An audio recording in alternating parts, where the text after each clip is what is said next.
Hello, everybody. It is your Professor Rocco, your boy, coming at you again with another Age of Sigmar video.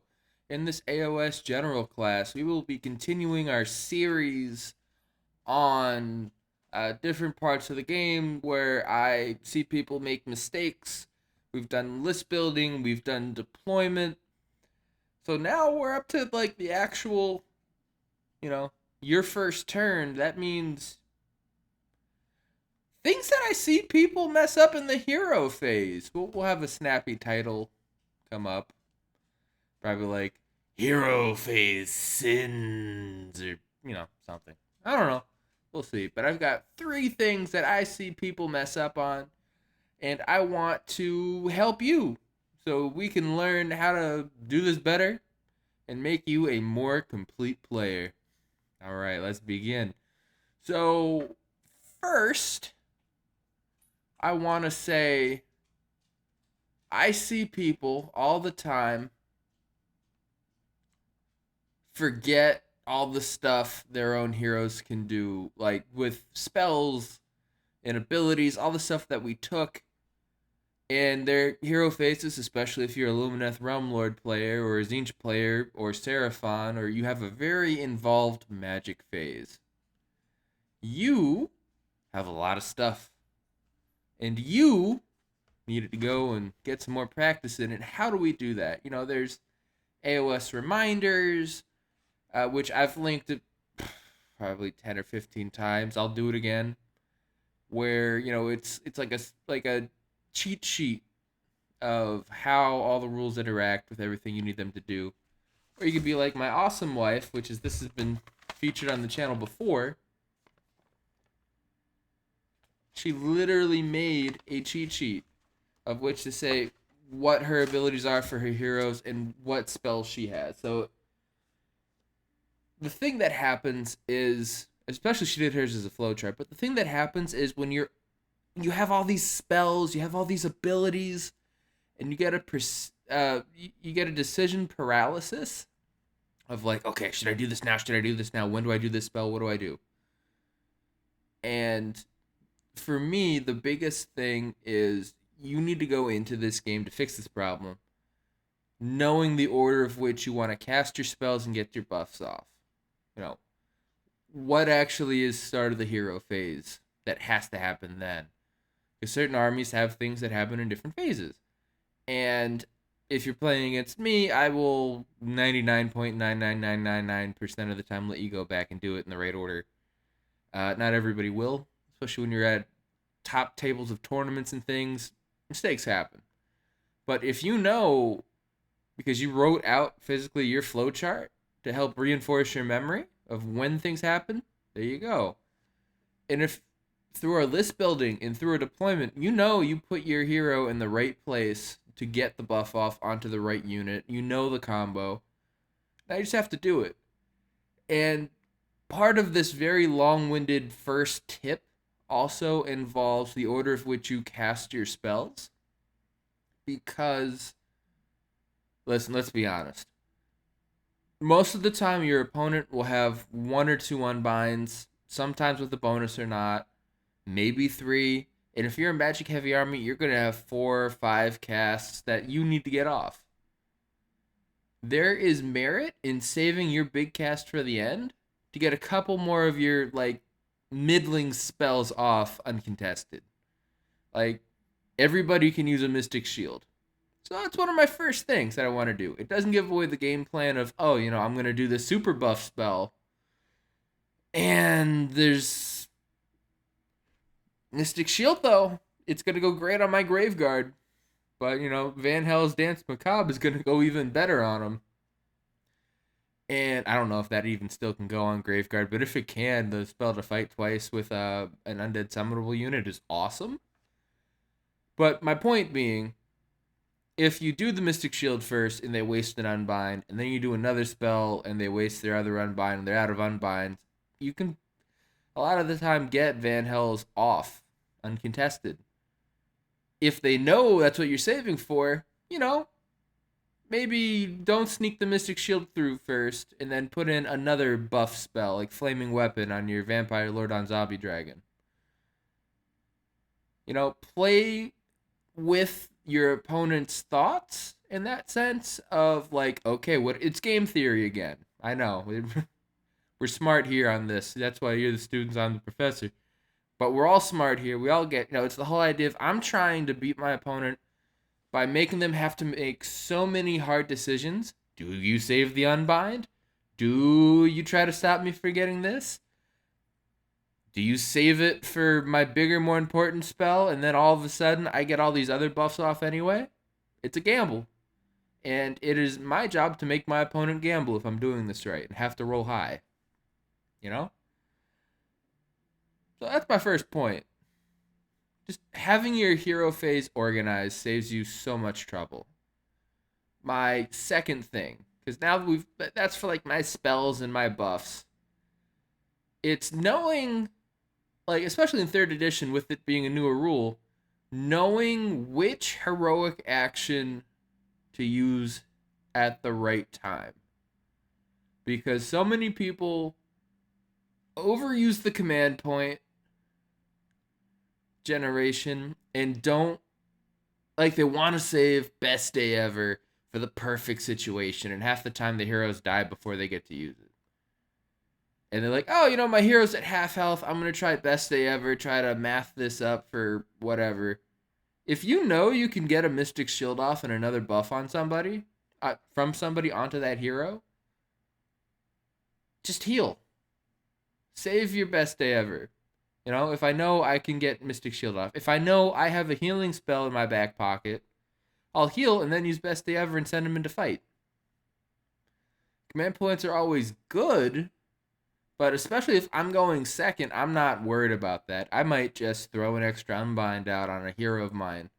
In fact, that's what I mostly use my heroic actions on. Is there's so many armies now that have a +1 to cast or have different things going on, where if I'm playing Cities of Sigmar, I have a Rune Lord at +2 to Unbind that isn't a wizard, so I can give him the extra cast, I guess the extra charge of an Unbind to prevent those extra casts. And then I have 2 at +2 to stop somebody. I'm probably rocking a Knight and Canner as well for an auto Unbind. I am looking very good to survive that first turn of magic, of buffs. I can stop a spell portal. I can auto Unbind a Purple Sun. I've got options.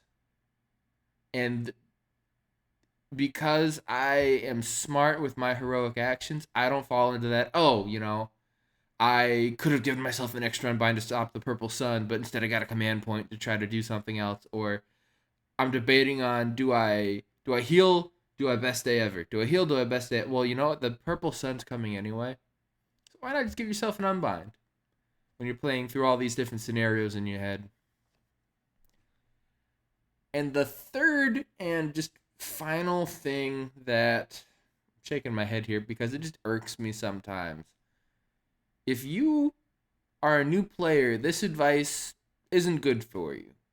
Okay, because you do not know what you do not know in the game of Warhammer, because there are so many rules and so many combinations and so much stuff, even for experienced players.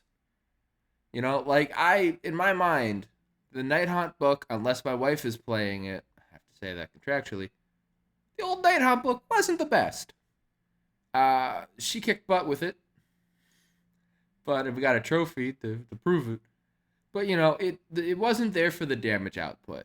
And I very recently played a game against the new Nighthawk book with my Deepkin, and we had a bare-knuckle brawl where the game went even, but because I I threw away some all my scoring in the first battle round because I'm like, oh, Nighthawk aren't killy.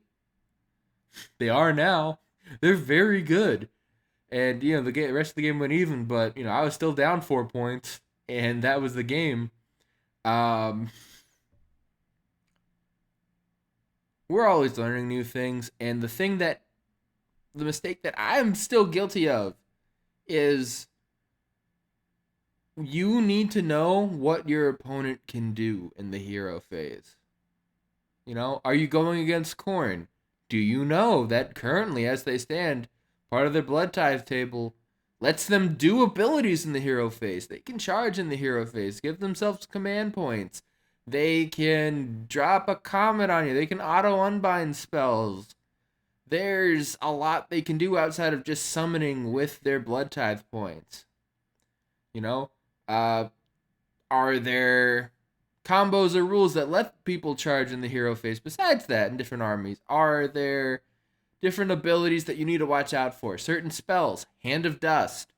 You know, I have seen people, heck, you know, knowing spell ranges is so critical in a game where everything could be pre-measured. And all you have to do is just have your tape measure out and be like, oh, hey, how far can you cast that? 18 inches? Cool. Oh, Archon the Black has an ability that lets him in Ossiarch Bone Reapers, and I think all armies that he could be in extend that spell range for a little bit. Alright, cool. Let me see what that looks like. You know, and these are things that can feel like gotchas, but if you and your opponent are playing an honest game of Warhammer, they already told you. You know, that's what we teach here, is that tell your opponent what's going on. What can you do when you're sharing your lists? I always like having a printout of my list and going over bit by bit. I've got my whole spiel down to a couple of minutes where I can run over everything. And it's informative. And during the game, I will tell my opponent what I can do and when I can do it. Because for me, having my opponent be on information overload and not knowing how to make the right decision is part of my game. I'm an oversharer. I talk too much. And, you know, I play that to my strength.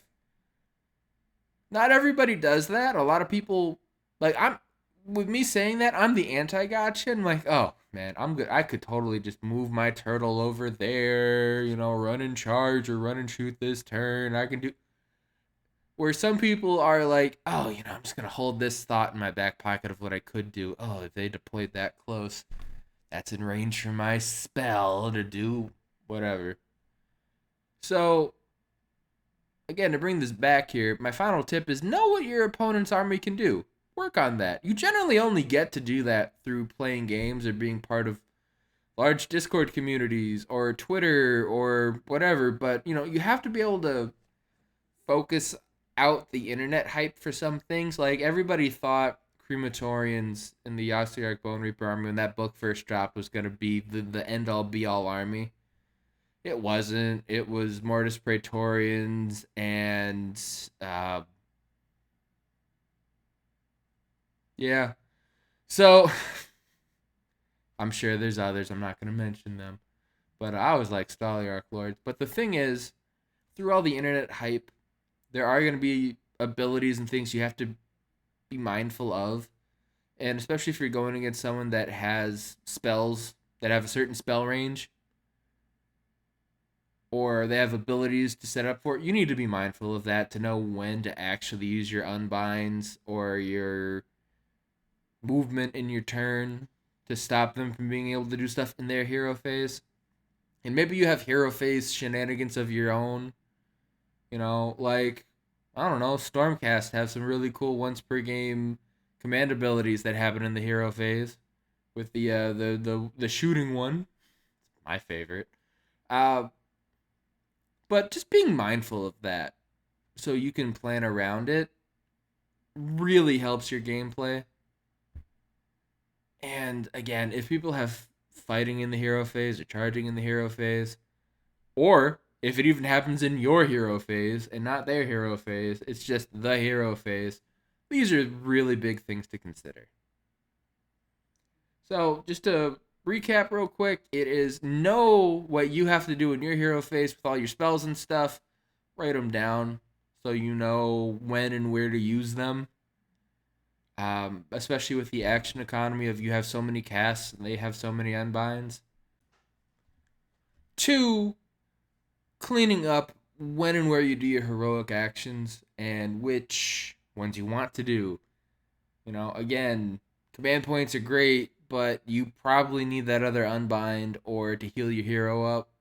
And if you're gonna use best day ever, I like using it defensively. But Sending in an Achillean king with that on him is really nice. And 3, again, be mindful of what your opponents can do in the hero phase. Not just yours, not just mine, the total, both. Because some armies can do some really tricky stuff, and it's not supposed to be a gotcha. People just forget over the course of games, and you haven't played every army a bajillion times, and these armies get updated in White Dwarfs and their own books. It's a lot. It is a constant struggle and a thing to learn, and different armies change and get better. But keep abreast of that through playing games and being part of different communities to learn about them from other people. And with that, ladies and gentlemen, I want to thank you for coming to class today. And as I say at the end of all of our videos, like and subscribe if you haven't. We're getting close to the 900 people. And really, you know, bye. See you next time. Bye. Thanks for coming to class today. Almost forgot it, huh?